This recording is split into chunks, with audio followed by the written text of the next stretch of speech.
La ausencia del libro, Nietzsche y la escritura fragmentaria, por Maurice Blachot. 8. La ausencia del libro. 2. 6. Tratemos de comprender mejor la relación del libro con la ausencia del libro. Inciso A. El libro desempeña un papel dialéctico. En cierta medida existe para que se realice no solo la dialéctica del discurso, sino el discurso como dialéctica. El libro es el trabajo del lenguaje sobre sí mismo, como si fuese necesario el libro para que el lenguaje adquiera conciencia del lenguaje, se capte y acabe mediante su inacabamiento. Inciso B. No obstante, el libro que se ha convertido en obra, todo el proceso literario, ya sea que se afirme en la larga cadena de libros o que se manifieste en un libro único o en el espacio en que él tiene lugar, es simultáneamente más libro que los otros y está ya fuera del libro, fuera de su categoría y fuera de su dialéctica. Más libro. Un libro de ciencia casi no existe como libro, volumen desarrollado. La obra, al contrario, exige una singularidad, única y reemplazable. Es casi una persona. De allí la peligrosa tendencia de la obra a promoverse en obra maestra, a esencializarse también, vale decir, a designarse mediante una firma, no solo firmada por el autor, sino, lo que es más grave, en cierta medida firmada por sí misma.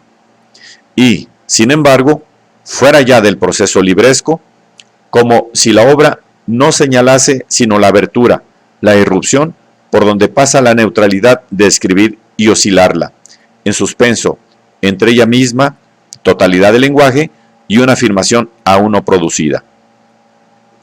Además, en la obra del lenguaje cambia de dirección. Además, en la obra el lenguaje cambia de dirección, o de lugar, lugar de dirección, al no ser ya el logos quien dialectiza y quien se conoce, sino al estar comprometido en una relación distinta.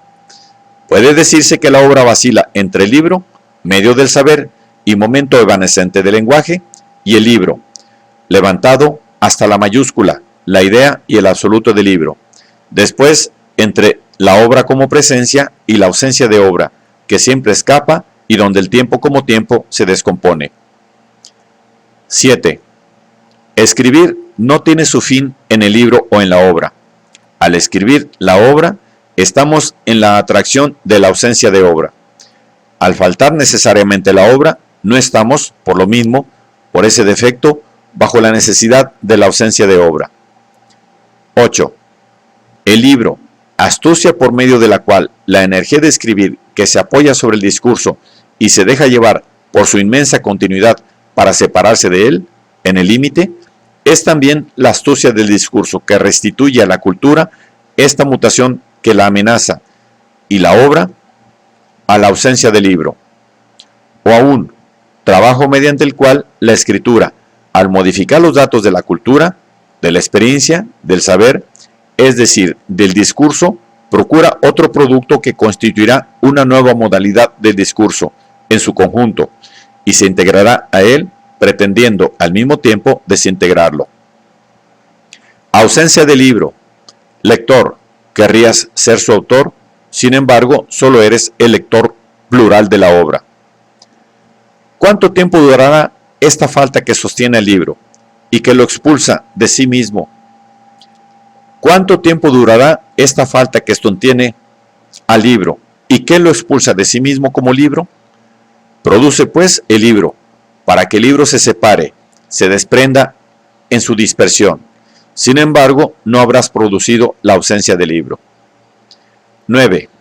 El libro, la civilización del libro, afirma: hay una memoria que transmite, hay un sistema de relaciones que ordena. El tiempo se anuda en el libro, donde aún el vacío pertenece a una estructura. Pero la ausencia del libro no se funda sobre la escritura que deja una huella y determina un movimiento orientado, ya sea que ese movimiento se desenvuelva linealmente a partir de un origen hacia un fin o se despliega a partir de un centro hacia la superficie de una esfera. La ausencia del libro recurre a la escritura que no se deposita, que no testimonia. que no se contenta con negarse ni tampoco con volver sobre la huella para borrarla. ¿Qué es aquello que invita a escribir cuando el tiempo del libro, determinado por la relación comienzo-fin, y el espacio del libro, determinado por el despliegue a partir de un centro, dejan de imponerse? La atracción de la pura exterioridad. El tiempo del libro, determinado por la relación comienzo-fin, pasado por venir, a partir de una presencia. El espacio del libro, determinado por el despliegue a partir de un centro, concebido como búsqueda de un origen. En todas partes donde hay un sistema de relaciones que ordena, donde hay una memoria que transmite, donde la escritura se concentra en la sustancia de una huella que la lectura mira a la luz de un sentido, vinculándola a un origen del cual la huella sería el signo, cuando incluso el vacío pertenece a una estructura y se deja adaptar a ella, existe el libro, la ley del libro. Al escribir, siempre escribimos en nombre de la exterioridad de la escritura contra la exterioridad de la ley, y siempre la ley extrae recursos de lo que se escribe.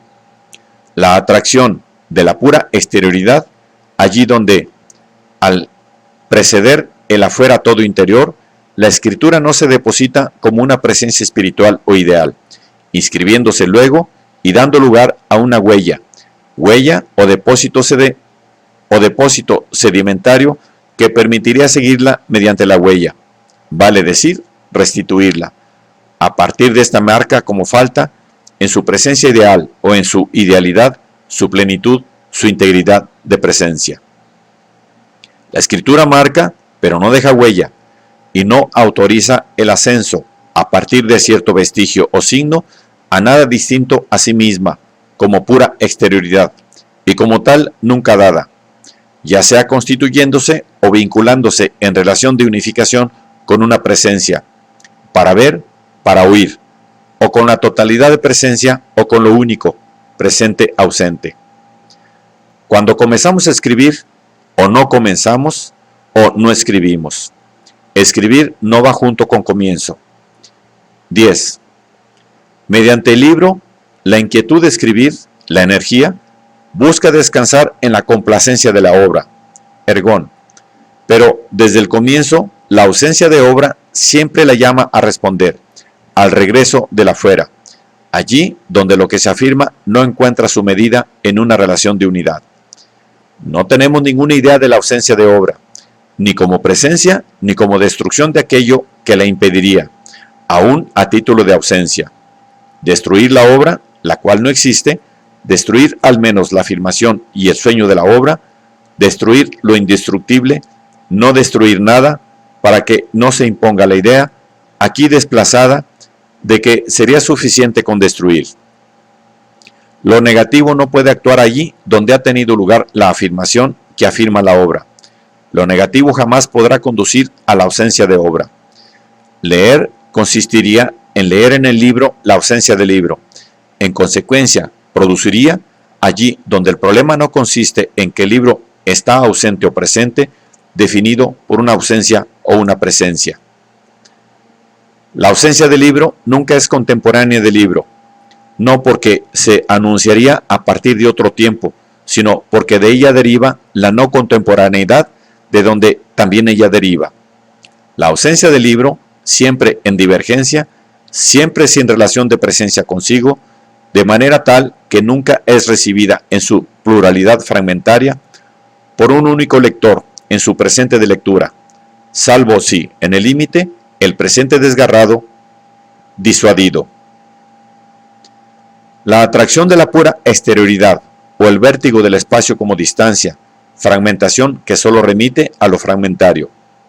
La ausencia del libro, la deteriorización anterior del libro, su juego de disidencia en relación al espacio donde se escribe, el morir previo del libro. Escribir, la relación con lo otro, de todo libro, con aquello que en el libro sería exigencia escrituraria fuera del discurso, fuera del lenguaje. Escribir con el límite del libro, fuera del libro.